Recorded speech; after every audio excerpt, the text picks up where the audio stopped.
Good afternoon, everybody. Republicans continue to have very productive conversations on how to achieve our agenda and working with President Trump on making sure that we are rebuilding our military, unleashing American energy dominance, making sure that there isn't a $4.5 trillion tax increase on the American people at the end of this year, and obviously securing our border. Those are the priorities that we believe need to be addressed, and those are the discussions that we've been having in our conference about the best way to achieve that. Obviously, we are hopeful that this week we can get a budget resolution on the floor that will unlock the process that will enable us to achieve and to reach those goals. And so we are continuing to move forward with that. And of course, we expect the Democrats to resist us at every turn.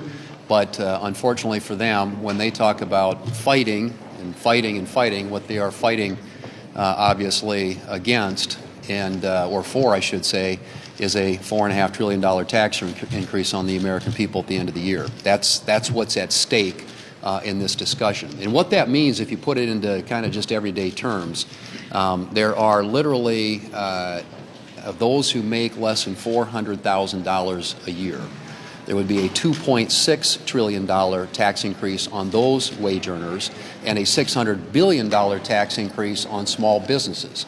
That's what's in stake in this conversation.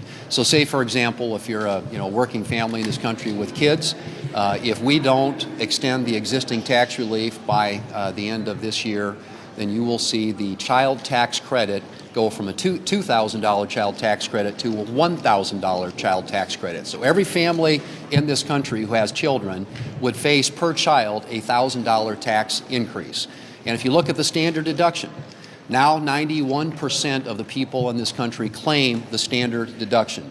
Well, if we don't take action by the end of this year to extend the existing tax policy, you would see that standard deduction cut almost in half. So from about $30,000 to about half that, again, hitting middle-income families. That's what we are talking about, and that's what we are doing in this process, is working on an agenda that will be good for the American people, will bring down the cost of energy, that will allow them to keep more of what they earn, that will keep the country safe and secure for future generations, and make sure that our southern border is secure. And so all the associated problems that we've had for the past 4 years in the Biden administration are done away with. This president has made huge progress on that front already.